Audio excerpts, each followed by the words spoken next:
ये वीडियो हर उस लड़के के लिए है जिसके घर वाले, जिसके पड़ोसी, जिसके रिश्तेदार हमेशा उसे ताने मारते हैं कि भाई तू पढ़ाई में ठीक नहीं है, तू हमेशा अपनी लाइफ में स्ट्रगल करते रहेगा, तेरे मार्क्स कम आते हैं। तो प्लीज़ ये वीडियो को लास्ट तक जरूर देखना, क्योंकि मैं इसमें ऐसी रियलिटी बताने वाला हूँ जो समाज का बहुत कड़वा सच है वो, और हर एक लड़का उस फेज से गुजरता है। देखो, आज अगर कोई स्टूडेंट किसी एग्जाम में फेल हो जाता है या नंबर कम आ जाते हैं या रट्टा नहीं मारना आता, तो उसको कह दिया जाता है कि तुम फेलर हो, तुम फेल हो जाओगे, तुम्हें नहीं आता कुछ, तुम नालायक हो, ये कह के पीछे कर दिया जाता है। लेकिन वो ये नहीं देखते कि भैया उसका नेचुरली माइंडसेट कितना खतरनाक होगा बिजनेस में, या उसको कितना इंटरेस्ट होगा क्रिकेट खेलने में, स्पोर्ट्स में, या बहुत ज़्यादा अच्छा हो किसी सिंगिंग में या एक्टिंग करने में। अब एक आप कहानी सुनो जिससे आपको सब समझ आ जाएगा, बहुत इंटरेस्टिंग है, प्लीज ध्यान से जरूर सुनना। देखो, एक बार जंगल के सभी जानवरों ने मिलकर एक स्कूल खोला और करिकुलम में 4 सब्जेक्ट रखे गए, तैरना, उड़ना, खोदना और दौड़ना, और सभी के लिए एक ही एग्जाम कंपलसरी था। मछली तैरने में बहुत एक्सपर्ट और चैंपियन थी, लेकिन उसे पेड़ पर चढ़ने के लिए बोल दिया गया और वो फेल हो गई।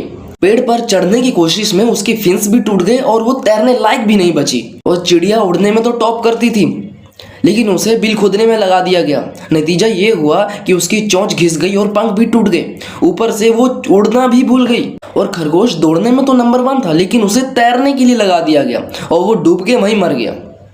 क्या आपको लगता है कि जानवरों में कोई कमी थी? कोई कमी नहीं थी। कमी थी तो स्कूल में, स्कूल के एग्जाम में, जो मछली से पेड़ पर चढ़ने की उम्मीद कर रहा है और चिड़िया से बिल खोदने की उम्मीद कर रहा है। सेम बिल्कुल हमारे साथ भी ऐसा ही हो रहा है।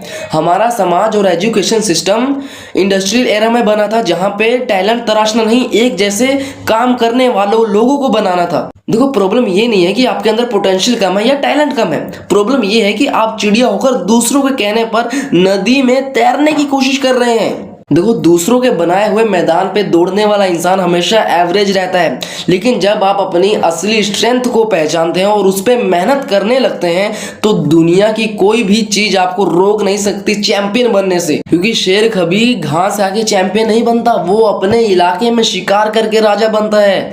तो प्लीज अपनी रियल स्ट्रेंथ को पहचानो, किसी के बहकावे में मत आओ कि तू ये कर, तू इसमें सही है। आपको ये देखना है कि मैं किस में ज्यादा सही हूँ, मेरी असली पोटेंशियल, मेरी असली स्ट्रेंथ क्या है, मैं सबसे ज्यादा टैलेंटेड किस काम में हूं, ये आपको देखना होगा। तो प्लीज इस समाज के बहुत बड़े लूप से बाहर आओ और अपने असली स्ट्रेंथ पे काम करना शुरू करो मेरे भाई।